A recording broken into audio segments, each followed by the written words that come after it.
Ten un excelente paseo, mamá. Me gritó Francisco con esa sonrisa que no le conocía, una sonrisa demasiado amplia, demasiado brillante, como si estuviera actuando en una obra de teatro barata. Me despedía de él en la plataforma de la estación, rodeada del bullicio de viajeros apurados, del chirrido de frenos, del olor a aceite quemado y café recalentado de las máquinas expendedoras.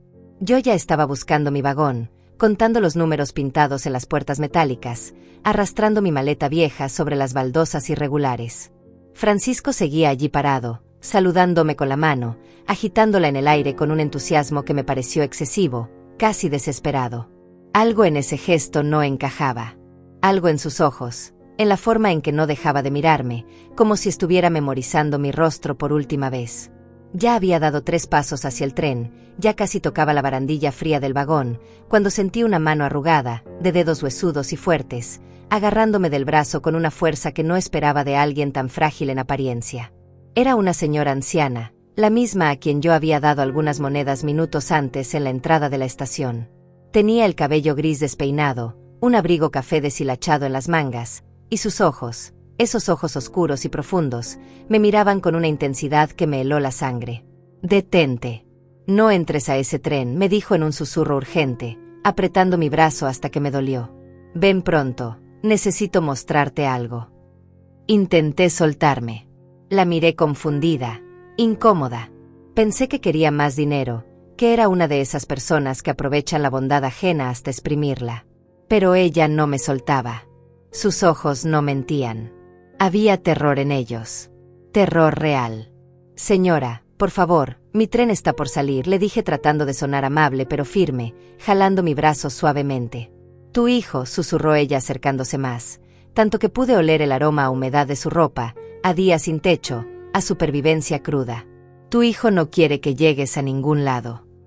El mundo se detuvo.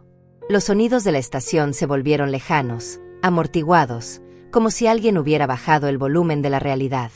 Miré hacia atrás, hacia donde Francisco había estado parado hace apenas segundos. Ya no estaba. Se había ido. Desaparecido entre la multitud con una rapidez sospechosa, como si su trabajo allí hubiera terminado. «¿Qué está diciendo?», le pregunté a la anciana, sintiendo como mi voz temblaba sin que pudiera controlarlo. «No aquí», me respondió ella mirando alrededor con nerviosismo, como si alguien pudiera estar observándonos. «Sígueme. Rápido. Antes de que sea demasiado tarde». Y algo en su tono, algo en la urgencia pura de sus palabras, me hizo obedecerla. Dejé que me arrastrara lejos del tren, lejos de mi vagón, lejos de ese viaje que había planeado con tanto cuidado durante meses.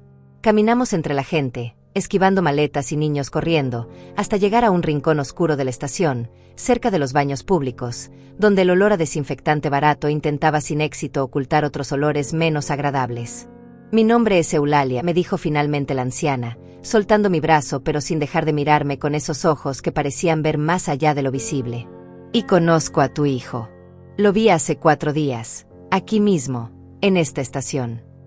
«Eso no es raro», respondí yo, todavía tratando de encontrarle sentido a todo esto. «Francisco viene seguido a la ciudad por trabajo». «No vino por trabajo», interrumpió Eulalia con una seguridad que me desarmó. «Vino a hablar con alguien. Un hombre. Los vi sentados en esa cafetería», señaló hacia un pequeño local al otro lado de la estación. Hablaban en voz baja, pero yo estaba cerca. Nadie nota a una mendiga, ¿sabes? Somos invisibles para la gente como tu hijo. Mi corazón empezó a latir más rápido. Quería irme. Quería decirle a esta mujer que estaba loca, que no sabía de qué hablaba, que Francisco era un buen hombre, mi hijo, mi único hijo. Pero algo me mantuvo allí parada, escuchando. «Hablaban de dinero», continuó Eulalia. «Mucho dinero. De un seguro. Y de un accidente». Hizo una pausa, dejando que esas palabras se hundieran en mí como cuchillos lentos.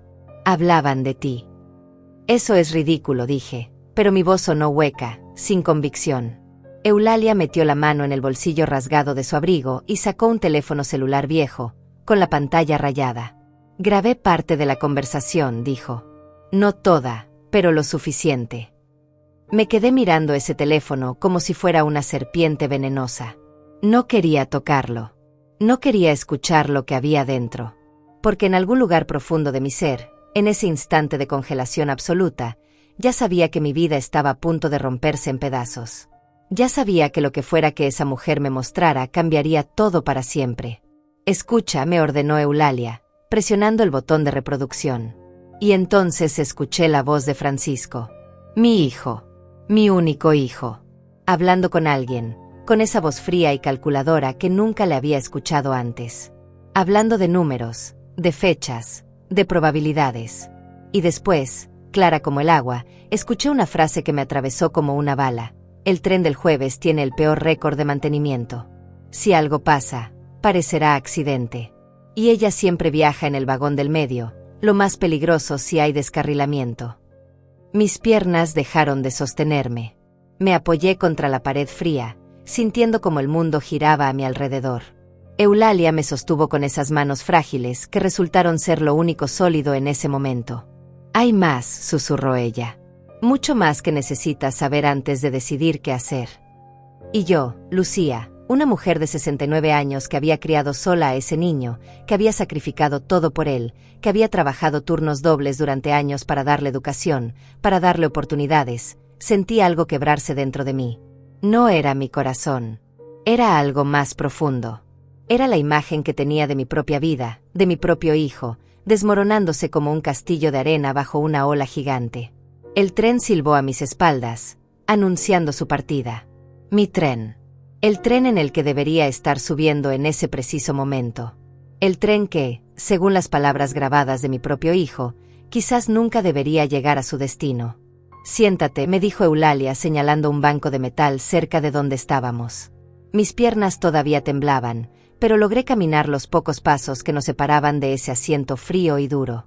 Me dejé caer sobre él sintiendo el peso de mis 69 años como nunca antes. Eulalia se sentó a mi lado, guardando su teléfono con cuidado, como si fuera el objeto más valioso del mundo. Y en ese momento, lo era. «¿Cuánto tiempo llevas planeando esto?», le pregunté, mi voz apenas un hilo débil. «¿Por qué me ayudas?». Ella miró hacia el techo de la estación, hacia esas vigas oxidadas que sostenían la estructura antigua del edificio. «Hace 30 años», comenzó a decir con voz pausada, «yo también tuve un hijo.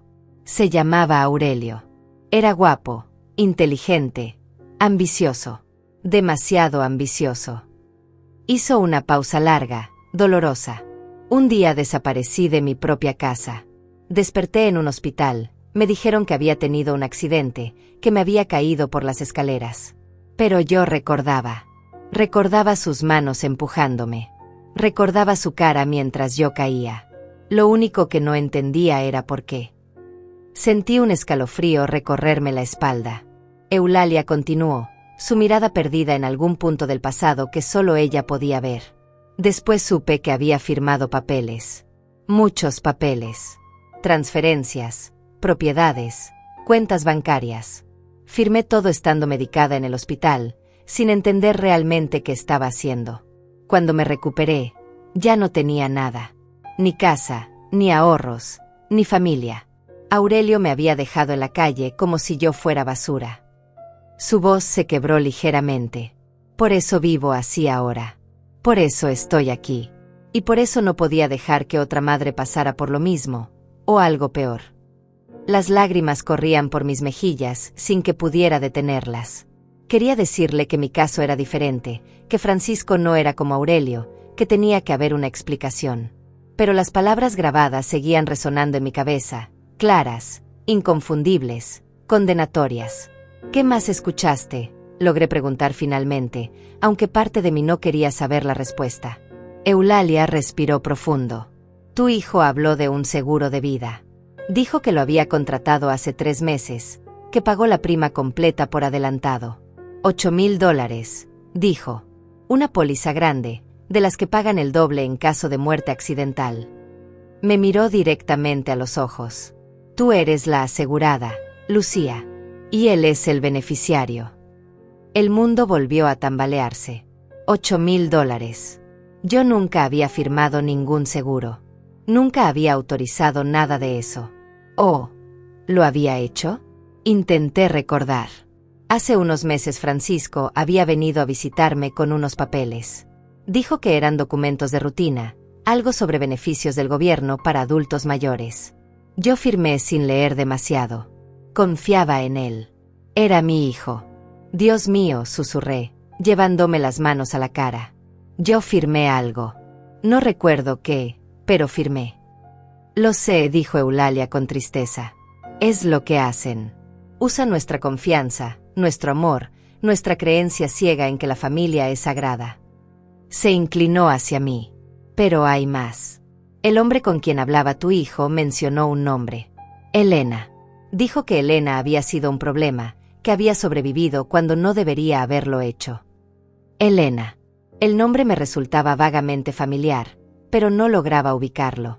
Eulalia notó mi confusión. Investigué un poco, continuó. Preguntando por ahí, escuchando conversaciones, juntando pedazos. Elena es la exesposa de Francisco. Se divorciaron hace 2 años. Hizo una pausa dramática. Y hace 1 año y medio, Elena tuvo un accidente grave. Su auto se salió de la carretera en una curva peligrosa. Sobrevivió de milagro, pero quedó con lesiones permanentes en la espalda. Mi respiración se aceleró. ¿Estás diciendo qué? Estoy diciendo que Francisco tiene un patrón, respondió Eulalia con firmeza. Y que tú ibas a ser la siguiente. Solo que esta vez no iba a fallar. Esta vez había estudiado mejor las probabilidades, había elegido un método más efectivo. Me levanté del banco bruscamente, necesitaba moverme, caminar, hacer algo con la energía horrible que recorría mi cuerpo. Caminé en círculos pequeños, apretando y soltando mis manos, tratando de procesar información que mi cerebro se negaba a aceptar. Francisco. Mi bebé. El niño al que había arrullado durante noches de fiebre, al que había enseñado a leer, a andar en bicicleta, a ser bueno con los demás. ¿Cómo era posible que ese mismo niño ahora estuviera planeando matarme? Necesito más pruebas, dije finalmente, deteniéndome frente a Eulalia. Necesito estar completamente segura antes de hacer cualquier cosa. Eulalia asintió como si hubiera esperado exactamente esa respuesta. Hay alguien más que necesitas conocer. Alguien que puede darte todas las respuestas que buscas. Sacó un papel arrugado de su bolsillo, un pedazo de servilleta con un número de teléfono garabateado. Se llama Juan. Es investigador de seguros. Ha estado siguiendo el rastro de Francisco desde hace meses. Tomé el papel con manos temblorosas. ¿Por qué un investigador de seguros estaría interesado en mi hijo? Porque tu hijo ha estado muy ocupado últimamente, respondió Eulalia. Elena no fue la única. Hubo otros. Pequeñas estafas, accidentes convenientes, pólizas cobradas. Juan tiene un archivo completo. Y cuando se enteró de este nuevo plan, el plan contigo, decidió que ya era suficiente. Miré el número en el papel. Una parte de mí todavía quería creer que todo esto era un malentendido terrible, una confusión grotesca que se aclararía en cualquier momento. Pero la otra parte, la parte que había escuchado la voz fría de Francisco en esa grabación, sabía la verdad. Sabía que mi hijo se había convertido en alguien que yo no conocía.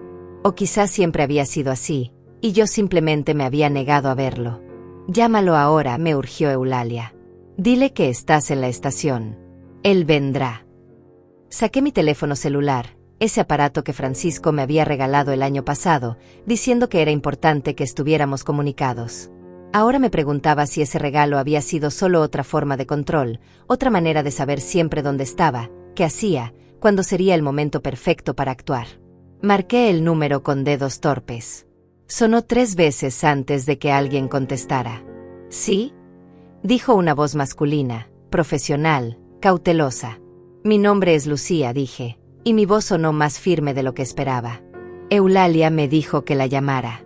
Dice que usted tiene información sobre mi hijo, Francisco. Hubo un silencio breve al otro lado de la línea. Luego, señora Lucía, he estado esperando su llamada. ¿Dónde está usted ahora? En la estación de trenes. Estación Central.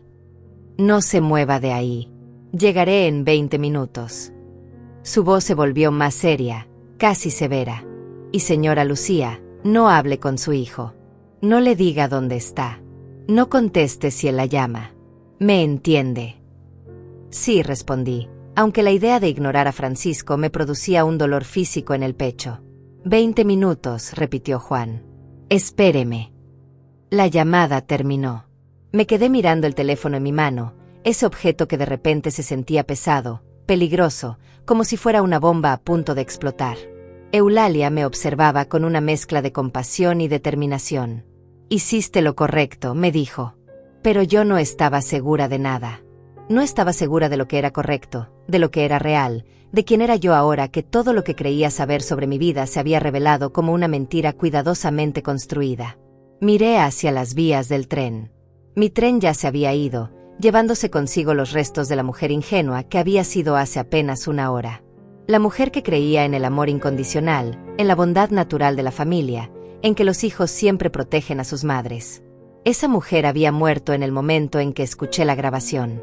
Y la que quedaba en su lugar, la que ahora esperaba a un investigador en un rincón oscuro de la estación, era alguien nuevo. Alguien que estaba aprendiendo rápidamente que el mundo era más cruel, más frío, más traicionero de lo que jamás había imaginado. Y mientras esperaba, sentía algo nuevo creciendo dentro de mí. No era tristeza. No era miedo. Era algo más oscuro, más antiguo, más poderoso. Era la furia silenciosa de una mujer traicionada por la persona que más amaba en el mundo. Y esa furia, descubrí en ese momento, podía ser más fuerte que cualquier amor. Los 20 minutos más largos de mi vida transcurrieron en ese banco de metal, con Eulalia sentada a mi lado en silencio, como un guardián silencioso de mi colapso emocional. Cada vez que sonaba un anuncio por los altavoces de la estación, mi cuerpo se tensaba. Cada vez que veía a un hombre de complexión similar a la de Francisco entre la multitud, mi corazón se detenía por un segundo. Tenía mi teléfono en las manos, mirando la pantalla cada pocos segundos, esperando ver su nombre aparecer, esperando que me llamara preguntando por qué no había abordado el tren, por qué no le había avisado que había llegado a mi destino. Pero no llamó. Y eso, de alguna manera retorcida, confirmaba todo lo que Eulalia me había dicho. Si realmente se preocupara por mí, si realmente quisiera que llegara bien, ya habría llamado. El silencio de Francisco era la confesión más clara que podría haber recibido. Ahí está, dijo Eulalia de repente, señalando hacia la entrada principal de la estación. Un hombre de unos 50 años caminaba hacia nosotras con paso decidido. Vestía pantalones oscuros y una camisa gris. Llevaba un maletín negro en una mano y en la otra sostenía su celular como si acabara de colgar una llamada. Tenía el rostro serio, marcado por líneas de preocupación, y sus ojos recorrían el lugar con la precisión de alguien acostumbrado a observar, a buscar, a encontrar verdades ocultas. «¿Señora Lucía?», preguntó al llegar frente a nosotras.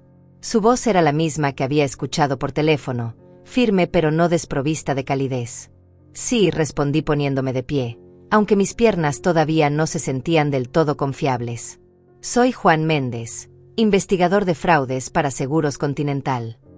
Me extendió la mano y yo la estreché, sintiendo la firmeza de su apretón, algo que extrañamente me dio un poco de estabilidad. «Lamento mucho que tengamos que conocernos en estas circunstancias». «Eulalia me dijo que usted ha estado investigando a mi hijo», dije directamente, sin rodeos. Ya no tenía energía para sutilezas. Juan miró a Eulalia con algo que parecía respeto, casi gratitud. «Ella me contactó hace 3 días. Me dijo que había escuchado algo importante. Cuando me mostró la grabación, supe que finalmente teníamos la pieza que nos faltaba». Volvió su atención hacia mí. «Señora Lucía, necesito que me acompañe a un lugar más privado. Tengo documentos que debe ver, información que le va a resultar difícil de procesar. No es algo que podamos discutir aquí, en medio de toda esta gente». «¿Qué clase de información?», pregunté, aunque ya temía la respuesta. «La clase que le va a cambiar la vida», respondió Juan con brutal honestidad. «Y la clase que podría salvarla». Miré a Eulalia buscando confirmación. Ella asintió con suavidad. «Ve con él, Lucía. Yo estaré bien. Pero tú necesitas saber toda la verdad». Así que seguí a Juan a través de la estación, dejando atrás a la mujer que me había salvado la vida, la mujer que había tenido el coraje de intervenir cuando hubiera sido más fácil simplemente mirar hacia otro lado. Caminamos hasta el estacionamiento, donde Juan me guió hacia un automóvil gris discreto. Abrió la puerta del pasajero para mí y luego rodeó el vehículo para sentarse al volante. Una vez dentro, Con las puertas cerradas y el ruido del mundo exterior amortiguado, Juan abrió su maletín y sacó una carpeta gruesa, llena de papeles, fotografías y documentos impresos. La colocó sobre mis piernas con cuidado, como si fuera un objeto frágil que pudiera romperse. «Empecemos por el principio», dijo Juan, su voz adoptando un tono profesional pero no carente de compasión. Francisco Herrera, su hijo, apareció en nuestro radar hace aproximadamente 18 meses. Una de nuestras clientas, Elena Cardoso, sufrió un accidente automovilístico que resultó altamente sospechoso. Ella era la exesposa de Francisco. Abrí la carpeta con manos temblorosas. La primera fotografía que vi fue de una mujer de unos 40 años, bonita, con cabello castaño largo y sonrisa amable. Pero en la siguiente foto, esa misma mujer estaba en una cama de hospital, conectada a tubos y máquinas, el rostro hinchado y lleno de moretones. Elena sobrevivió, continuó Juan, pero quedó con daños permanentes en la columna vertebral. Nunca podrá volver a trabajar. Necesita asistencia para muchas actividades básicas. Pasó algunas páginas, mostrándome reportes médicos que no entendía completamente, pero cuya gravedad podía intuir. Lo interesante es que 2 meses antes del accidente, Francisco había convencido a Elena de contratar un seguro de vida conjunto. Dijo que era para proteger a ambos, que si algo le pasaba a cualquiera de los dos, el otro estaría financieramente seguro. Pero ella no murió, dije en voz baja. No. Y eso fue un problema para Francisco, porque el seguro solo pagaba la cantidad completa en caso de muerte. Por incapacidad permanente, la cifra era mucho menor, apenas suficiente para cubrir los gastos médicos iniciales. Juan me miró con seriedad. Francisco intentó cobrar alegando que Elena no podría recuperarse, que su condición era terminal. Pero nuestra compañía decidió investigar más a fondo. Y ahí es donde las cosas se pusieron interesantes. Pasó más páginas, revelando extractos bancarios, registros telefónicos, fotografías de vigilancia. Era como mirar dentro de una vida secreta, una existencia paralela que Francisco había estado llevando sin que yo supiera nada. Descubrimos que Francisco tiene deudas significativas. Debe más de $90,000 a varias entidades. Préstamos personales, tarjetas de crédito, incluso dinero prestado a prestamistas privados con intereses altísimos. Juan señaló los números en los documentos. Está desesperado. Y la desesperación hace que la gente tome decisiones extremas. Miré los números, las cifras rojas, las fechas de vencimiento, las amenazas de acciones legales. $90,000. Francisco nunca me había dicho nada. Nunca me había pedido ayuda. En cambio, había decidido que la solución era matarme y cobrar un seguro. Después del fracaso con Elena, continuó Juan, Francisco se volvió más cuidadoso. Empezó a estudiar accidentes, probabilidades, métodos que parecieran completamente naturales. Y entonces volvió su atención hacia usted. Sentí náuseas. Juan notó mi malestar y detuvo su explicación por un momento, dándome tiempo para respirar, para procesar. Hace 3 meses, retomó finalmente, Francisco contrató un seguro de vida a su nombre, señora Lucía. Una póliza de $200,000 con cobertura doble por muerte accidental. Eso significa que si usted muere en un accidente, él recibiría $400,000. $400,000. Ese era el precio de mi vida para mi hijo. Esa era la cantidad por la cual estaba dispuesto a asesinar a su propia madre. ¿Cómo pudo contratar un seguro a mi nombre sin que yo lo supiera?, pregunté, mi voz apenas un susurro roto. ¿Recuerda haber firmado algún documento en los últimos meses? Algo que Francisco le dijera que era rutinario, quizás relacionado con beneficios del gobierno o trámites médicos. El recuerdo me golpeó como un martillo. Sí, había firmado papeles. Francisco vino a mi casa una tarde, me dijo que eran formularios para un programa de asistencia para adultos mayores, algo que me ayudaría a recibir descuentos en medicamentos. Yo firmé sin leer. Confié en él. Era mi hijo. Dios mío, gemí, llevándome las manos a la boca. Yo firmé mi propia sentencia de muerte. Juan puso una mano sobre mi hombro con gentileza. Usted no podía saber. Él aprovechó su confianza, su amor. Eso no es culpa suya. Pero yo sí me sentía culpable. Me sentía estúpida, ingenua, patética. Una vieja tonta que había sido manipulada por su propio hijo. Hay más, dijo Juan, y su tono se volvió aún más sombrío si eso era posible. Sacó otro documento, con el membrete de la empresa de trenes. El tren que usted iba a tomar hoy, el tren de las 10:30 hacia la costa, tiene un historial problemático. En los últimos 2 años ha tenido 3 incidentes significativos. Uno de ellos resultó en 2 muertes. Me mostró recortes de periódicos, reportes de accidentes, investigaciones de seguridad. Todo estaba ahí, documentado, real, innegable.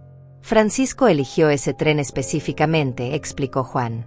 Eligió el jueves porque es el día de más tráfico, cuando los vagones van más llenos y cualquier problema se vuelve más catastrófico. Y según la información que Eulalia capturó en su grabación, Francisco incluso sabía en qué vagón viajaría usted. El vagón del medio, el más vulnerable en caso de descarrilamiento. Las lágrimas corrían libremente por mi rostro ahora. No podía detenerlas ni quería hacerlo. Lloré por la madre que había sido, por el hijo que creí tener, por la relación que resultó ser una mentira construida sobre mi amor ciego y su codicia infinita. ¿Por qué me está mostrando todo esto?, logré preguntar entre sollozos. ¿Qué gana usted con esto? Juan cerró la carpeta y me miró directamente a los ojos. Porque necesito su ayuda para detenerlo, señora Lucía. Francisco no va a detenerse con usted. Si este plan falla, si de alguna manera se da cuenta de que usted sabe la verdad, simplemente esperará y lo intentará de nuevo. O encontrará a otra víctima. Ya lo ha hecho antes, lo hará otra vez. Hizo una pausa. Pero si trabajamos juntos, si usted está dispuesta a ayudarme, podemos no solo salvar su vida, sino también asegurarnos de que Francisco enfrente las consecuencias de lo que ha hecho y de lo que planeaba hacer. ¿Qué necesita que haga?, pregunté, secándome las lágrimas con el dorso de la mano. Algo estaba cambiando dentro de mí. La tristeza seguía ahí, profunda y dolorosa, pero junto a ella crecía otra cosa. Determinación. Rabia. La voluntad de sobrevivir y de hacer justicia. Necesito que finja que todo salió según su plan, respondió Juan. Necesito que finja que está en ese tren. Que desaparezca por unos días mientras preparamos la trampa perfecta.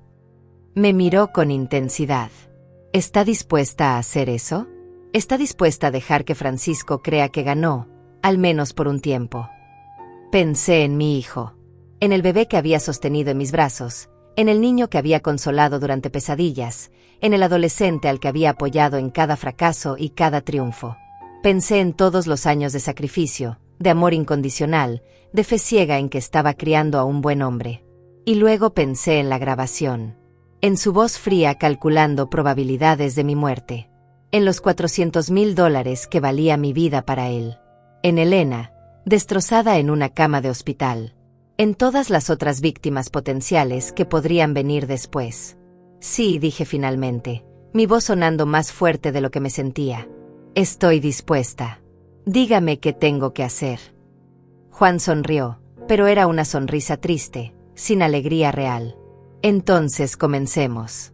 Porque su hijo va a estar esperando noticias. Y vamos a darle exactamente lo que quiere escuchar.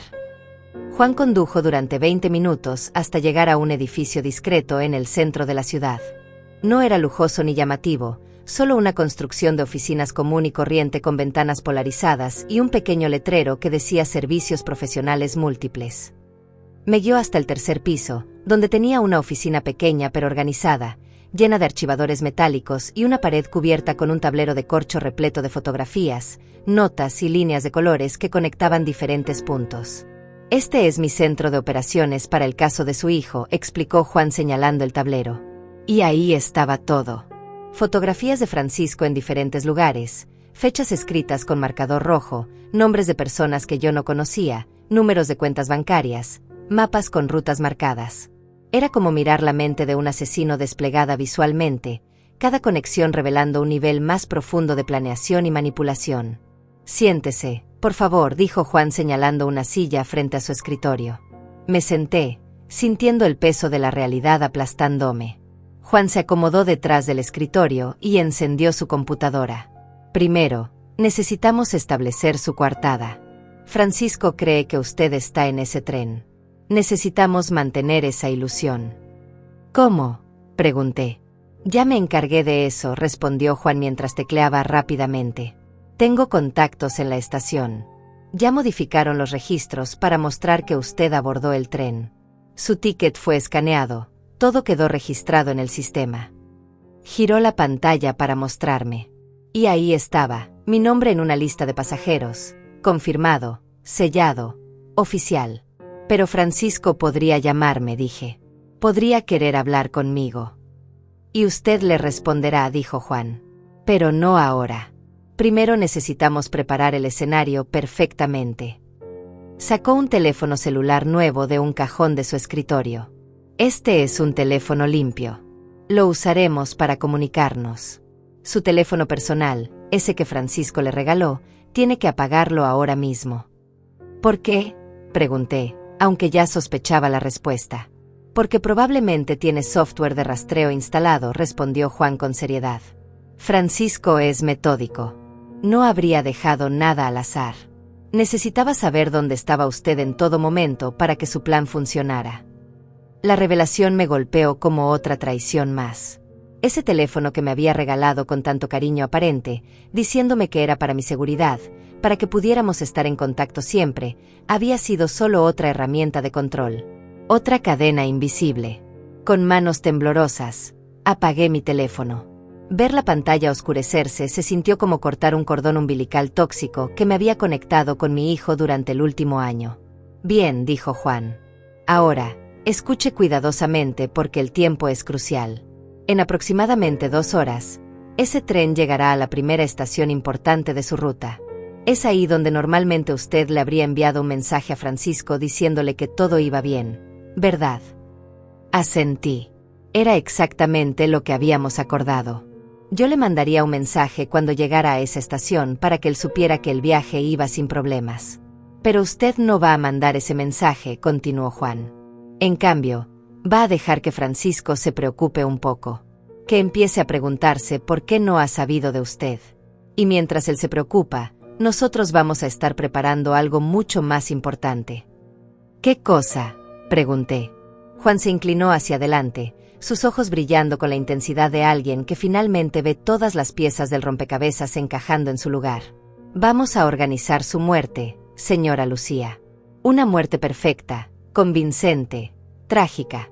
Y vamos a dejar que Francisco crea que finalmente logró lo que quería. El plan que Juan me explicó durante la siguiente hora fue elaborado y preciso. Contactaría a colegas en la policía y en los medios de comunicación. Se reportaría un incidente en el tren, un problema técnico que causaría un descarrilamiento menor. No lo suficientemente grave como para matar a muchas personas, pero sí lo suficiente como para causar algunas víctimas. Y yo sería una de ellas. Pero la noticia no saldrá inmediatamente, explicó Juan. Primero llegarán reportes confusos. Comunicados oficiales que hablan de un incidente sin dar detalles. Eso mantendrá a Francisco en suspenso, ansioso, esperando confirmación. Me miró con seriedad. ¿Cómo cree que reaccionará cuando escuche que hubo un accidente en el tren donde usted viajaba? Pensé en mi hijo. El hijo que creía conocer habría entrado en pánico, habría llamado desesperadamente, habría movido cielo y tierra para saber si yo estaba bien.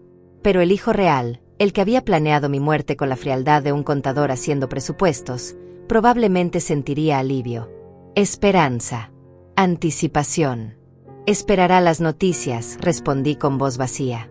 Querrá saber si funcionó. Exactamente, confirmó Juan. Y nosotros le daremos exactamente eso. Después de unas horas de incertidumbre, empezarán a salir listas de víctimas. Su nombre estará en esa lista. Muerta en el acto, dirán los reportes. Identificación confirmada por los documentos encontrados en el lugar. ¿Y después?, pregunté, sintiendo una mezcla extraña de horror y fascinación por este plan macabro. Después, Francisco intentará cobrar el seguro, dijo Juan con una sonrisa que no llegaba a sus ojos. Y cuando lo haga, cuando presente todos los papeles, cuando firme todas las declaraciones jurando que no tuvo nada que ver con su muerte, ahí es cuando lo tendremos. Porque nosotros ya tenemos evidencia de su plan, de sus conversaciones, de sus intenciones.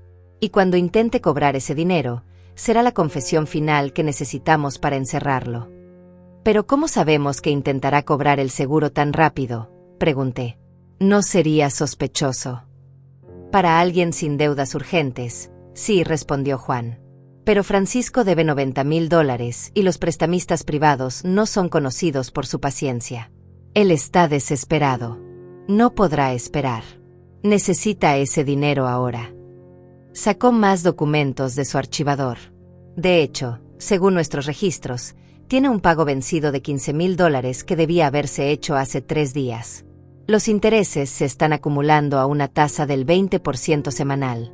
Cada día que pasa, su situación se vuelve más desesperada. Miré los documentos. Avisos de cobranza. Amenazas legales. Mensajes de prestamistas exigiendo pagos inmediatos. Francisco estaba ahogándose en deudas, y yo había sido la tabla de salvación que él había decidido usar para mantenerse a flote, sin importarle que para salvar su vida tenía que terminar con la mía. ¿Cuánto tiempo tendré que estar escondida?, pregunté. 1 semana, respondió Juan. Tal vez 10 días como máximo. Tiempo suficiente para que Francisco se sienta seguro, para que empiece los trámites del seguro, para que cometa errores por exceso de confianza. Me miró con preocupación. Sé que no será fácil. Tendrá que estar completamente aislada. No podrá contactar a nadie que conozca. No podrá usar su teléfono personal, sus tarjetas de crédito, nada que pueda dejar un rastro. ¿Dónde me quedaré?, pregunté. Tengo un departamento seguro, respondió Juan. Es pequeño, pero tiene todo lo necesario. Comida, agua, una cama cómoda. Estará sola pero segura. Y yo la visitaré diariamente para mantenerla informada de todo lo que vaya sucediendo. La idea de estar sola, escondida, esperando mientras mi hijo celebraba mi supuesta muerte, me llenaba de una angustia profunda. Pero la alternativa, hacer nada y permitir que Francisco siguiera con su vida como si no hubiera intentado asesinarme, era inaceptable. Hay algo más que necesitas saber, dijo Juan, su voz volviéndose aún más seria.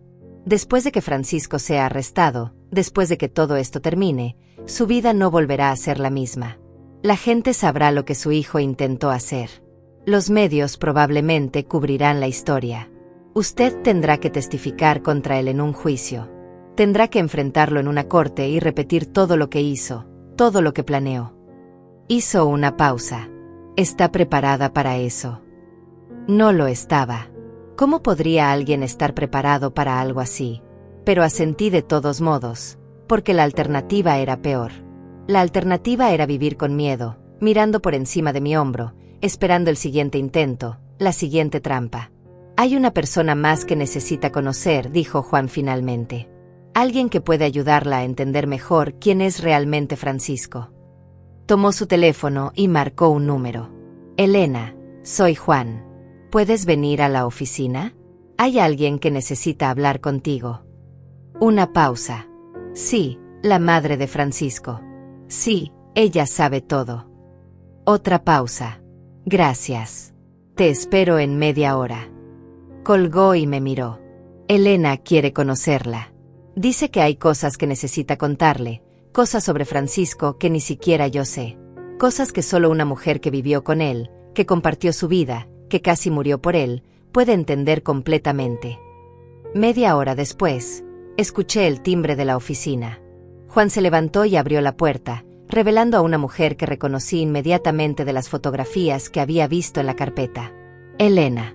Pero verla en persona era completamente diferente a ver su imagen impresa en papel.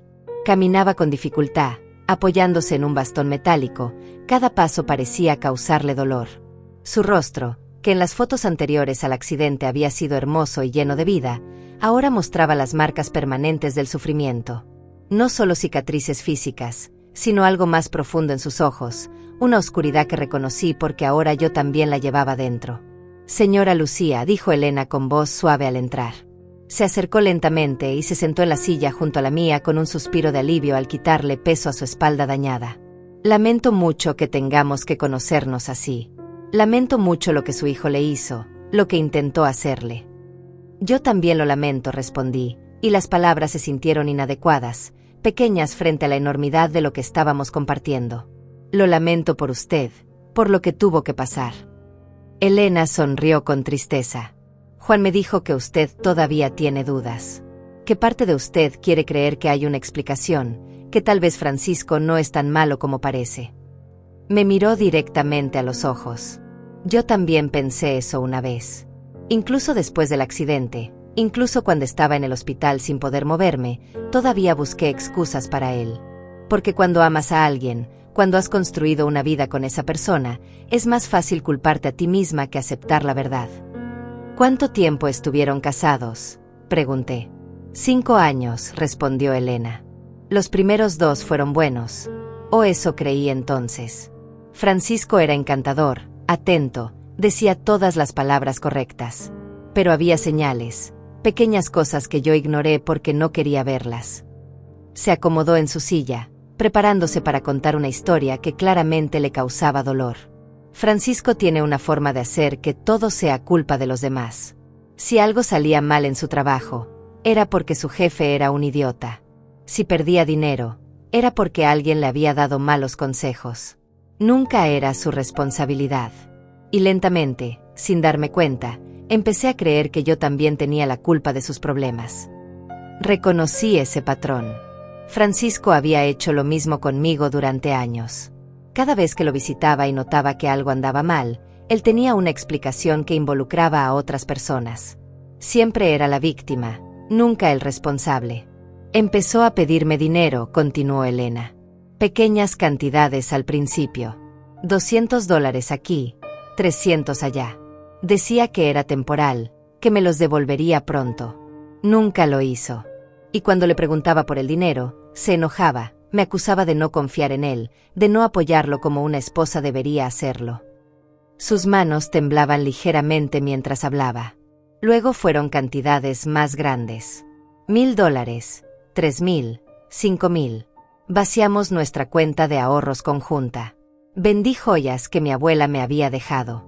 Pedí préstamos a mi familia. Y todo desaparecía en un agujero negro que nunca se llenaba. ¿En qué gastaba el dinero?, pregunté. Apuestas, respondió Elena con amargura. Casinos, apuestas deportivas, póker en línea.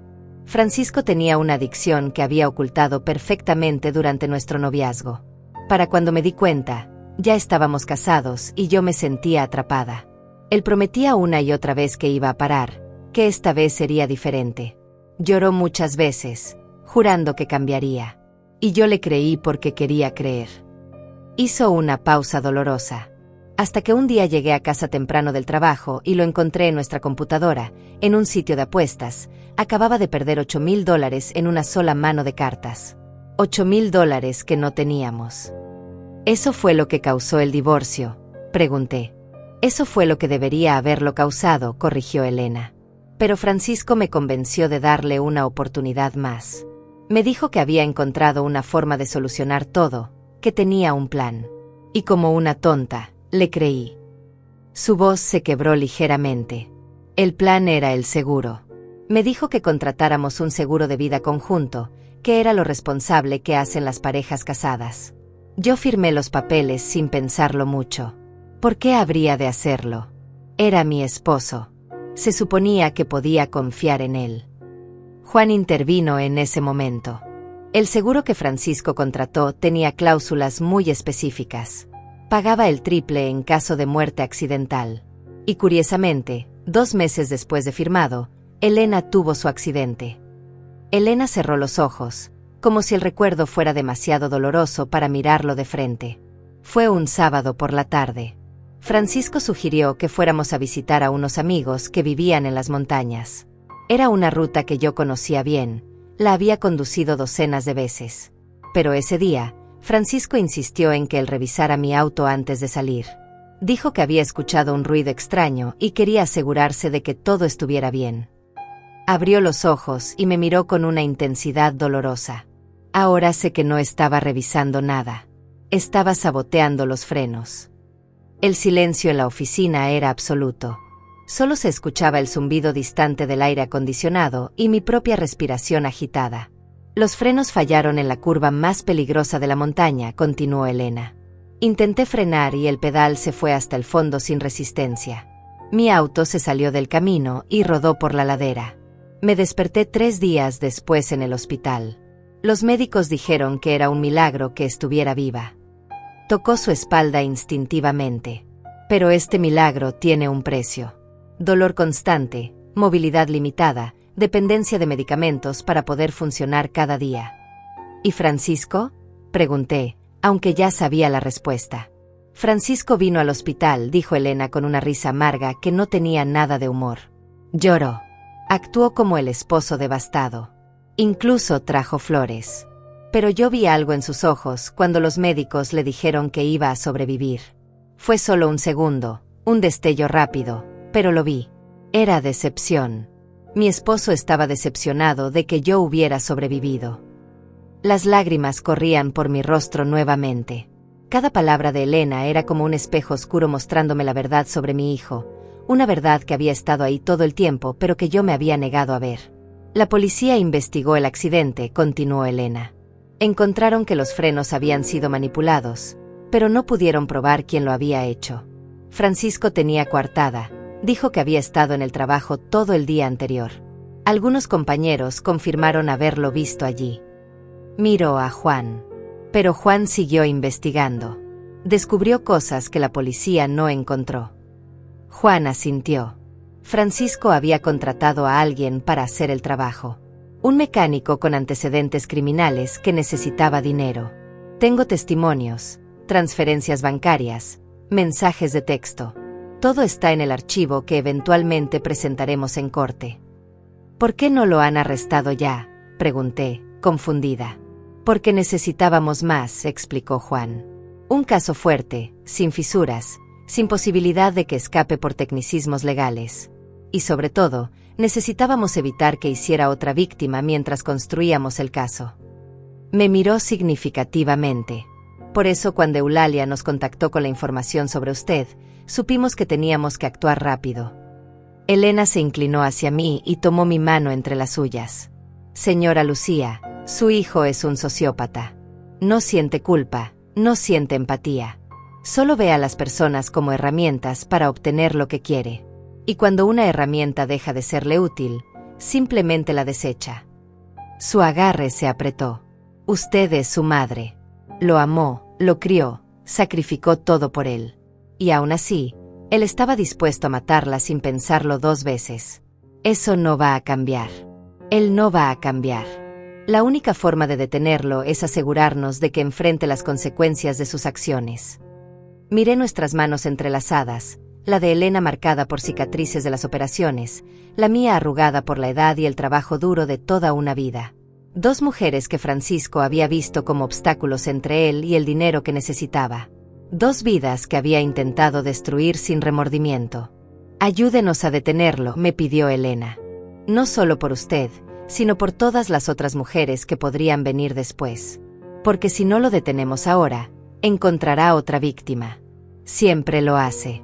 Es lo que él es. Pasé esa noche en el departamento, seguro que Juan había preparado para mí. Era un espacio pequeño en el 4º piso de un edificio antiguo, con una ventana que daba a un callejón estrecho donde apenas entraba la luz del sol. Había una cama individual con sábanas limpias pero desgastadas, una mesa pequeña con 2 sillas, un baño diminuto y una cocineta con lo básico. Juan había dejado provisiones, agua embotellada, comida enlatada, pan, algunas frutas. Todo lo necesario para sobrevivir, pero nada que hiciera el lugar sentirse como un hogar. Me senté en la cama y miré alrededor de este espacio que sería mi refugio durante los próximos días. Mi prisión voluntaria. Mi tumba temporal mientras el mundo creía que estaba muerta. La ironía no se me escapaba. Francisco había querido encerrarme en un ataúd, y aquí estaba yo, encerrándome en vida para poder atraparlo. No dormí esa noche. Cada vez que cerraba los ojos, veía el rostro de Francisco. Pero ya no era el rostro de mi hijo. Era el rostro de un extraño, de alguien que nunca había conocido realmente. Me pregunté cuándo había sucedido el cambio. ¿Había sido gradual, una transformación lenta de niño inocente a hombre sin escrúpulos? ¿O siempre había sido así, y yo simplemente había estado ciega, viendo solo lo que quería ver? A la mañana siguiente, Juan llegó temprano con café caliente y periódicos. Se sentó frente a mí en la mesa pequeña y desplegó el diario. Ahí, En la sección de noticias locales, estaba el titular: Incidente en tren deja varios heridos y 2 muertos. Ya empezó, dijo Juan señalando el artículo. La noticia se publicó hace 2 horas. Los nombres de las víctimas aún no se han revelado oficialmente, pero los rumores ya están circulando en redes sociales. Para el mediodía, su nombre estará en la lista de fallecidos. Leí el artículo con manos temblorosas. Describía un problema técnico en uno de los vagones que había causado un descarrilamiento parcial. La mayoría de los pasajeros habían resultado ilesos o con heridas menores, pero 2 personas habían muerto en el impacto. El tren era exactamente el que yo debería haber tomado. El horario coincidía perfectamente. ¿Francisco ya lo sabe?, pregunté. Estoy seguro de que sí, respondió Juan. Probablemente vio las noticias en la mañana. Y ahora está esperando, conteniendo la respiración, esperando confirmación de que usted está entre las víctimas. Sacó su teléfono y me mostró la pantalla.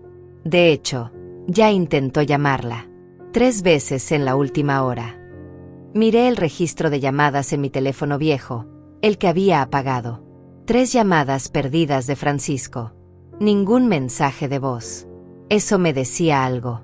Si realmente estuviera preocupado, habría dejado mensajes desesperados. Pero no lo hizo. Porque no quería dejar evidencia de su falsa preocupación. ¿Cuándo sabrá con certeza?, pregunté. Esta tarde, respondió Juan. A las 3 de la tarde, las autoridades publicarán la lista oficial de víctimas. Su nombre estará ahí. Causa de muerte: trauma múltiple por impacto. Identificación confirmada por documentos personales encontrados en la escena. Pasé el resto del día en ese departamento pequeño, mirando las paredes, contando las grietas en el techo, sintiendo como cada minuto se arrastraba con una lentitud tortuosa. A las 3 en punto, Juan me envió un mensaje al teléfono limpio: lista publicada. Tu nombre confirmado. Ahora esperamos. Imaginé a Francisco en ese momento, leyendo mi nombre en la lista de muertos. ¿Qué sentiría? ¿Alivio? ¿Triunfo? ¿O algún pequeño destello de remordimiento que rápidamente sofocaría con justificaciones sobre sus deudas, sus necesidades, su supervivencia? Esa noche, Juan regresó con más noticias. Francisco fue a la morgue, me dijo, su voz cargada de algo que sonaba a asco apenas contenido. Pidió ver el cuerpo. Por supuesto, le dijeron que no era posible debido al estado de los restos. Demasiado trauma, le explicaron. Mejor recordarla como era. Juan hizo una pausa. Aceptó esa explicación sin insistir. Un hijo realmente afligido habría insistido, habría demandado ver a su madre una última vez. Pero Francisco simplemente asintió y se fue. Los siguientes días fueron los más largos de mi vida. Permanecí encerrada en ese departamento, sin contacto con el mundo exterior excepto por las visitas diarias de Juan. Me traía comida, noticias, actualizaciones sobre los movimientos de Francisco. Y cada actualización confirmaba lo que ya sabíamos. Al tercer día después de mi supuesta muerte, Francisco contactó a la compañía de seguros. Juan me mostró la grabación de la llamada. Buenos días, decía la voz de Francisco, y escucharla me produjo un escalofrío físico. Mi nombre es Francisco Herrera. Llamo por una póliza de seguro de vida. La asegurada era mi madre, Lucía Herrera. Ella falleció hace 3 días en un accidente de tren. Necesito iniciar el proceso de reclamo. La voz de Francisco sonaba compuesta, profesional, con solo el toque justo de tristeza para parecer apropiado. Preguntó sobre tiempos de procesamiento, sobre documentación necesaria, sobre cuándo podría esperar recibir el pago. Cada pregunta revelaba su verdadera prioridad. Al 4.º día, Francisco presentó formalmente el reclamo del seguro. Juan me mostró los documentos escaneados. Mi certificado de defunción falsificado. El reporte del accidente. La póliza de seguro con mi firma. Y la solicitud de pago por $400,000, firmada por Francisco con una caligrafía firme y segura. Ya casi lo tenemos, dijo Juan con satisfacción apenas contenida. Ese error llegó al 6.º día. Francisco fue al casino. Juan me mostró las fotografías. Ahí estaba mi hijo, 6 días después de mi supuesta muerte, sentado en una mesa de póker con una pila considerable de fichas frente a él. Sonreía. Reía. Celebraba cuando ganaba una mano. Un hombre que acaba de perder a su madre no va al casino a celebrar, dijo Juan mostrándome las fotos. Esto muestra su verdadera naturaleza. Los investigadores también habían logrado grabar a Francisco hablando con otros jugadores. En una de las grabaciones, ligeramente borracho, Francisco hacía un comentario que congeló mi sangre. Pronto voy a tener mucho dinero. Un golpe de suerte familiar, podríamos decir. Y luego se reía. Ya es suficiente, le dije a Juan esa noche. Tengo que salir de aquí. Tengo que enfrentarlo. Juan asintió lentamente. Entonces mañana, dijo. Mañana resucitaremos a Lucía Herrera. El plan era simple pero devastador. Juan lo había orquestado con la precisión de un cirujano. Francisco recibiría una llamada de la compañía de seguros pidiéndole que viniera a las oficinas centrales para firmar algunos documentos finales antes de procesar el pago. Era un procedimiento estándar, le dirían, nada de qué preocuparse. Solo formalidades de último momento. Y Francisco, hambriento por ese dinero que necesitaba tan desesperadamente, vendría sin sospechar nada. Juan me recogió del departamento seguro temprano en la mañana. Había dormido apenas 2 horas, ensayando mentalmente lo que le diría a Francisco cuando lo viera. Pero cada vez que intentaba formar las palabras correctas, se desvanecían en mi mente como humo. ¿Qué le dices al hijo que intentó asesinarte? Llegamos al edificio corporativo 1 hora antes de la cita programada de Francisco. Juan me guió a través de pasillos discretos hasta llegar a una sala de conferencias en el 3er piso.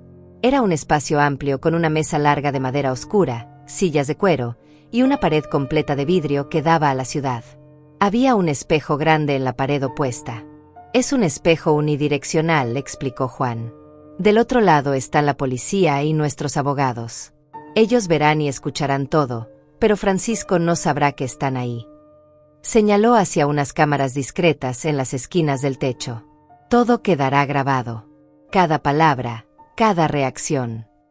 Me senté en una de las sillas, sintiendo como mis piernas temblaban. Esperamos. Los minutos se sentían como horas. Yo miraba el reloj en la pared, viendo cómo las manecillas avanzaban inexorablemente hacia las 10 de la mañana. A las 10:05, Juan recibió un mensaje en su teléfono. Ya está en el edificio, me informó. Está subiendo. Escuché pasos en el pasillo. Voces amortiguadas. Luego, el sonido inconfundible de la puerta de la sala de conferencias abriéndose. Francisco entró primero, seguido por una ejecutiva de la compañía de seguros que estaba colaborando con nosotros. Él vestía un traje gris oscuro, camisa blanca, corbata discreta. El atuendo apropiado para un hijo en duelo manejando los asuntos finales de su madre fallecida. Su rostro mostraba una expresión seria, controlada, con apenas un toque de tristeza en los ojos. Hasta que me vio. El cambio en su expresión fue instantáneo y absoluto. La máscara de duelo se deslizó de su rostro como agua, reemplazada por shock puro. Su piel se puso pálida, casi gris. Sus ojos se abrieron tanto que pude ver el blanco alrededor de sus pupilas. Su boca se abrió, pero no salió ningún sonido. Francisco se quedó completamente congelado en la entrada de la sala, mirándome como si estuviera viendo un espectro. Hola, Francisco, dije con voz tranquila. Sorpresa. No morí en ese tren. Francisco dio un paso hacia atrás, tropezando ligeramente. Su mano se aferró al marco de la puerta como si necesitara apoyo físico para no caerse. Mamá, logró decir finalmente, su voz apenas un susurro estrangulado. Pero las noticias dijeron tu nombre estaba en la lista, fui a la morgue. Sí, hiciste todo lo correcto, respondí, y no pude evitar que un toque de amargura filtrara mi voz. El hijo afligido, cumpliendo con sus deberes. Aunque no insististe demasiado cuando te dijeron que no podías ver el cuerpo, ¿verdad? No entiendo, dijo Francisco. ¿Qué está pasando aquí? Siéntate, Francisco, ordenó Juan con voz fría. Y cierra la puerta. Francisco obedeció mecánicamente. Se sentó en la silla frente a mí, al otro lado de la mesa. Sus manos temblaban visiblemente. Sudor comenzaba a formarse en su frente. Voy a preguntarte algo, dije mirándolo directamente a los ojos. Y quiero que me digas la verdad. ¿Cuándo decidiste que matarme era la solución a tus problemas? ¿Qué? Francisco intentó sonar ofendido. Mamá, no sé de qué estás hablando. Yo nunca jamás haría algo así. No me mientas, interrumpí con voz cortante. No más mentiras, Francisco. Escuché la grabación. La que hiciste en la estación hace una semana, hablando sobre el tren, sobre el seguro, sobre las probabilidades de que un accidente pareciera natural. El color que quedaba en el rostro de Francisco desapareció completamente. Eso no era lo que parecía. No era lo que parecía, repetí, sintiendo como la ira comenzaba a reemplazar el dolor. Entonces ilumíname. Explícame qué significaba cuando dijiste que el tren del jueves tenía el peor récord de mantenimiento. Explícame por qué contrataste un seguro de vida a mi nombre por $400,000 sin decirme. Francisco abrió la boca, la cerró, la volvió a abrir. Estaba buscando palabras, excusas, alguna forma de retorcer la verdad. Pero esta vez no había escape. Las deudas, dijo finalmente, su voz rota. Tengo deudas enormes, mamá. Gente peligrosa. Me amenazaron. Dijeron que me matarían si no pagaba. Yo estaba desesperado. Así que decidiste matarme a mí en su lugar, terminé su frase con brutal claridad. Decidiste que mi vida valía menos que la tuya. Que los $400,000 del seguro resolverían tus problemas y que sacrificar a tu propia madre era un precio aceptable. No fue así. Francisco alzó la voz, golpeando la mesa. Pero luego se controló. Cambió de táctica, su rostro adoptando una expresión suplicante. Mamá, por favor, tienes que entender. Yo no quería hacerlo. Pensé 1000 veces en otras opciones. Pero no había salida. Qué considerado de tu parte, dije con sarcasmo helado. Planeaste mi asesinato, pero te aseguraste de que fuera rápido. Juan intervino entonces. Francisco Herrera, además del plan contra su madre, tenemos evidencia de su participación en el accidente de Elena Cardoso. Tenemos registros de transferencias al mecánico que saboteó su automóvil. Tenemos mensajes. Tenemos testimonios. El rostro de Francisco se endureció. Sabía que estaba atrapado. Elena sobrevivió, continuó Juan. Y ahora testificará contra usted, junto con su madre. Francisco me miró durante un largo momento, y en sus ojos vi algo que nunca había visto antes. No arrepentimiento, no vergüenza, solo cálculo frío. ¿Qué quieres de mí?, preguntó finalmente. Quiero que enfrentes la justicia, respondí.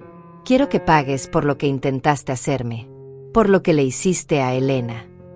La puerta de la sala de conferencias se abrió en ese momento y 2 oficiales de policía entraron con pasos firmes y decididos. Francisco los miró y algo en su postura cambió. Ya no era el hijo suplicante buscando perdón. Era un animal acorralado evaluando sus opciones de escape y dándose cuenta de que no tenía ninguna. Francisco Herrera, dijo uno de los oficiales con voz oficial y monótona, queda arrestado por intento de homicidio premeditado, fraude de seguros y conspiración para cometer asesinato. Tiene derecho a permanecer en silencio. Cualquier cosa que diga puede y será usada en su contra en un tribunal de justicia. Mientras el oficial continuaba leyendo sus derechos, observé el rostro de mi hijo. Esperaba ver miedo, quizás arrepentimiento, tal vez incluso lágrimas. Pero lo que vi fue resignación fría. Francisco extendió sus manos sin resistencia cuando le pusieron las esposas, el metal brillante cerrándose alrededor de sus muñecas con un clic definitivo que resonó en la sala silenciosa.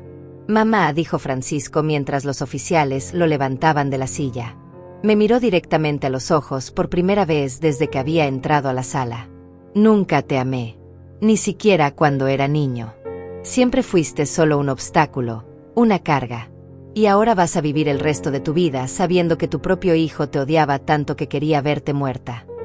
Sus palabras fueron como cuchillos, diseñadas para herir, para dejar cicatrices permanentes. Pero algo extraño sucedió. En lugar de destruirme, esas palabras me liberaron. Porque confirmaban lo que yo ya sabía en lo más profundo de mi ser. El hijo que había amado nunca había existido realmente.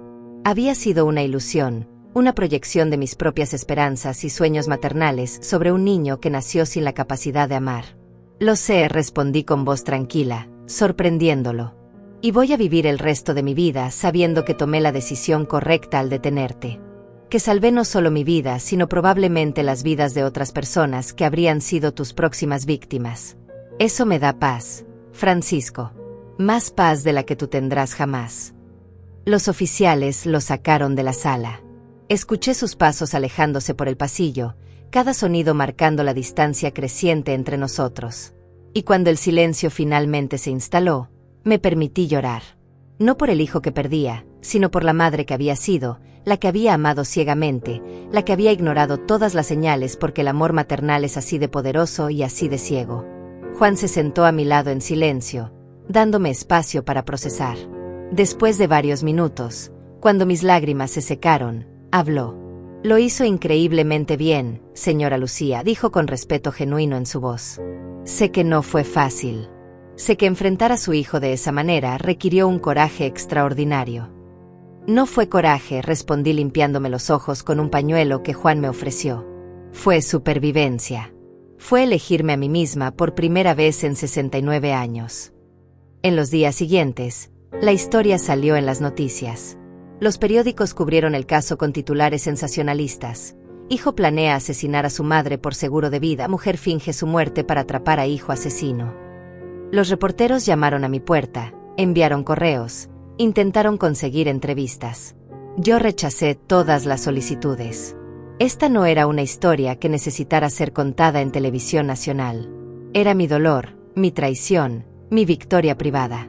Elena vino a visitarme una tarde. Nos sentamos en mi pequeña sala, bebiendo té, dos mujeres unidas por la crueldad del mismo hombre. ¿Alguna vez te preguntas si hicimos algo mal?, me preguntó Elena. Si de alguna manera causamos que Francisco fuera así. Todos los días, admití. Pero luego recuerdo lo que me dijo Juan. Hay personas que nacen sin la capacidad de empatía, sin la habilidad de sentir culpa o remordimiento. No es culpa nuestra. Nosotras amamos lo mejor que pudimos. Francisco simplemente no podía corresponder ese amor. El juicio de Francisco duró 3 semanas. Tuve que testificar, sentarme en ese estrado frente a una sala llena de extraños y repetir la historia de cómo mi hijo había planeado matarme. Vi a Francisco sentado en la mesa de la defensa, vestido con un traje formal, su abogado susurrándole estrategias al oído. Nunca me miró directamente durante mi testimonio. Era como si yo no existiera para él. Elena también testificó. Habló de su accidente, de los años de dolor físico, de cómo había perdido su capacidad de trabajar, de tener una vida normal. El jurado escuchó en silencio, sus rostros mostrando horror y compasión. La evidencia era abrumadora. Las grabaciones, los documentos bancarios, los testimonios de expertos, todo se acumulaba como una montaña imposible de escalar para la defensa. El abogado de Francisco intentó argumentar que las deudas de juego habían nublado su juicio, que estaba bajo presión extrema, que merecía consideración por su estado mental. Pero cuando presentaron las fotos de Francisco en el casino 6 días después de mi supuesta muerte, sonriendo y celebrando, ese argumento se desmoronó. El veredicto fue unánime. Culpable en todos los cargos. Intento de homicidio premeditado. Fraude de seguros. Conspiración. El juez lo sentenció a 35 años de prisión sin posibilidad de libertad condicional durante los primeros 20 años. Señor Herrera, dijo el juez con voz severa mientras leía la sentencia, sus crímenes representan una de las traiciones más profundas que puede cometer un ser humano. Usted no solo intentó asesinar a su propia madre, sino que lo hizo con premeditación fría y calculada, tratándola como nada más que un medio para un fin financiero. Esta corte no puede mostrar misericordia ante tal depravación. Francisco no mostró ninguna reacción cuando escuchó su sentencia. Simplemente asintió, como si estuviera aceptando un reporte del clima. Los oficiales lo esposaron nuevamente y lo llevaron fuera de la sala. Esta vez, no miró atrás. Salí del juzgado ese día sintiendo algo que no había sentido en meses. No era felicidad exactamente, pero era algo cercano a la paz. Justicia, supongo. La sensación de que el mundo, al menos en este pequeño rincón, había sido puesto en orden nuevamente. Han pasado 6 meses desde el juicio. 6 meses desde que vi a Francisco siendo llevado fuera de esa sala de corte con esposas en las muñecas y una sentencia de 35 años colgando sobre su cabeza como una lápida invisible. 6 meses en los que he tenido que reconstruir no solo mi vida, sino mi comprensión de quién soy y qué significa ser madre de un hijo que nunca me amó. Me mudé de la casa donde había vivido durante décadas. No podía quedarme allí, rodeada de fotografías de un niño que resultó ser un extraño, de recuerdos que ahora sabía que eran mentiras. Encontré un departamento pequeño cerca del centro de la ciudad, en un edificio tranquilo con vecinos que no conocen mi historia, que me saludan en el pasillo sin miradas de lástima o curiosidad morbosa. Elena y yo nos hemos vuelto amigas cercanas. Nos reunimos cada martes para tomar café en una pequeña cafetería a 2 cuadras de mi nuevo hogar. Hablamos de nuestras vidas, de nuestros planes, de cómo se siente empezar de nuevo cuando creías que tu historia ya estaba escrita. Ella ha empezado terapia física nuevamente, decidida a recuperar algo de la movilidad que perdió. Yo la admiro por esa determinación, por su negativa a dejar que Francisco le robe más de lo que ya tomó. Eulalia también es parte de mi vida ahora. La mujer que me salvó en esa estación, que tuvo el coraje de intervenir cuando nadie más lo hizo. Le conseguí un pequeño departamento y la ayudé a encontrar trabajo en una tienda local. No fue caridad, fue gratitud. Sin ella, yo estaría muerta. Esa es una deuda que nunca podré pagar completamente, pero puedo intentarlo. Hace 2 semanas recibí una carta de la prisión. La vi en mi buzón, el remitente claramente marcado con el nombre de la institución correccional donde Francisco está cumpliendo su sentencia. Mi primer instinto fue tirarla sin abrirla. Pero algo me detuvo. Curiosidad quizás, o tal vez la esperanza tonta de que finalmente hubiera encontrado algo de humanidad detrás de esos muros de concreto. Abrí la carta esa noche, sentada en mi pequeña sala con una taza de té que se enfriaba en mis manos. La letra de Francisco era la misma de siempre, pulcra y controlada. Leyó: Madre, he tenido mucho tiempo para pensar aquí. Tiempo para reflexionar sobre mis decisiones, sobre lo que hice y por qué lo hice. Quiero que sepas que entiendo por qué testificaste contra mí. Era lo que tenías que hacer. Pero también quiero que entiendas que yo hice lo que tenía que hacer. Las deudas, la presión, todo era real. No espero que me perdones, pero tal vez algún día puedas entender. Leí la carta 3 veces, buscando algún signo de arrepentimiento genuino, alguna admisión de culpa real. No había ninguna. Incluso ahora, incluso desde prisión, Francisco seguía justificándose, seguía poniendo la responsabilidad de sus acciones en las circunstancias externas. Nunca iba a cambiar. Esa realización no me sorprendió, pero sí me entristeció de una manera profunda y permanente. Quemé la carta en mi cocina, observando cómo el papel se rizaba y ennegrecía, las palabras de Francisco convirtiéndose en cenizas. No iba a responder. No había nada que decir. Él había hecho su elección hace mucho tiempo, y yo había hecho la mía cuando decidí sobrevivir. Pero hay algo que he aprendido en estos meses de reconstrucción. He aprendido que el amor maternal, por más fuerte que sea, no es infinito. Tiene límites. Y cuando tu hijo cruza la línea de intentar asesinarte por dinero, ese amor no solo se rompe, se incinera completamente, dejando solo cenizas frías donde alguna vez hubo calidez. ¿Me siento culpable por haber testificado contra mi propio hijo? A veces. En las noches cuando no puedo dormir, cuando los recuerdos de Francisco como niño se filtran a través de mis defensas cuidadosamente construidas. Recuerdo momentos que pensé que eran genuinos. Su risa cuando era pequeño, la forma en que me abrazaba después de las pesadillas, las tarjetas del Día de las Madres que hacía en la escuela. Pero ahora me pregunto si incluso esos momentos fueron reales o simplemente actos ensayados de un niño que ya sabía cómo manipular emociones que nunca sintió. La terapeuta que comencé a ver hace 3 meses me dice que está bien duelo por el hijo que creí tener, incluso si ese hijo nunca existió realmente. Dice que estoy llorando la pérdida de una ilusión, y que esa pérdida es tan real como cualquier otra. Algunos días le creo. Otros días, solo me siento tonta por haber sido engañada durante tanto tiempo. Juan me llama cada 2 semanas para ver cómo estoy. Me mantiene informada sobre el caso, sobre los procedimientos legales que continúan, sobre otras víctimas potenciales de Francisco que están saliendo a la luz ahora que la historia es pública. Resulta que Elena y yo no fuimos las únicas. Hubo otras mujeres, otros planes, otras manipulaciones. Algunas tuvieron suerte y escaparon. Otras no tanto. Ayer caminé por el parque cerca de mi nuevo departamento. Era un día hermoso, El sol brillaba a través de los árboles, los niños jugaban en los columpios, las parejas caminaban tomadas de la mano. Y por primera vez en mucho tiempo, sentí algo parecido a la esperanza.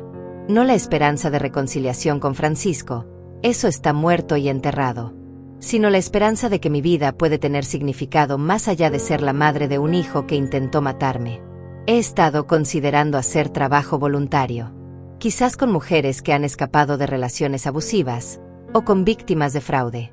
Quiero usar mi experiencia, esta cosa terrible que viví, para ayudar a otras personas que están pasando por sus propias traiciones. Quiero que mi historia tenga un propósito más allá del dolor. No sé si alguna vez perdonaré a Francisco. La terapeuta dice que el perdón es para mí, no para él, que soltar el resentimiento me liberará. Pero yo no estoy segura de querer soltarlo todavía. Ese resentimiento me mantiene alerta, me recuerda que confiar ciegamente puede matarte, que el amor sin límites puede ser explotado sin piedad. A veces me pregunto qué pensará Francisco en su celda. Si alguna vez siente algo parecido al arrepentimiento, o si simplemente está enojado por haber sido atrapado. Probablemente lo segundo. Francisco nunca fue bueno admitiendo errores. Siempre fue culpa de alguien más, siempre había una justificación, una razón por la cual sus acciones eran necesarias o comprensibles. Esta noche, mientras escribo estas reflexiones en mi diario, me doy cuenta de algo importante. Sobreviví. No solo físicamente, aunque eso es milagro suficiente considerando lo cerca que estuve de subir a ese tren. Sobreviví emocionalmente. Tomé la peor traición imaginable y la transformé en fuerza. Me negué a dejar que Francisco me convirtiera en una víctima permanente. Soy Lucía. Tengo 69 años. Mi hijo intentó asesinarme por $400,000. Y yo elegí vivir. Elegí luchar. Elegí justicia sobre silencio, verdad sobre la paz falsa de la negación. Y aunque esa elección me costó al único hijo que tenía, me devolvió algo más valioso, me devolvió a mí misma. ¿Fue la decisión correcta testificar contra él? Me hago esa pregunta constantemente. Y cada vez, la respuesta es la misma, sí. Porque algunas traiciones son tan profundas, tan imperdonables, que la única respuesta posible es la verdad completa y las consecuencias totales. Francisco hizo su elección cuando decidió que mi vida valía menos que su comodidad financiera. Yo hice mi elección cuando decidí que mi vida valía más que su libertad. Y ahora, 6 meses después, puedo decir con certeza, elegí bien.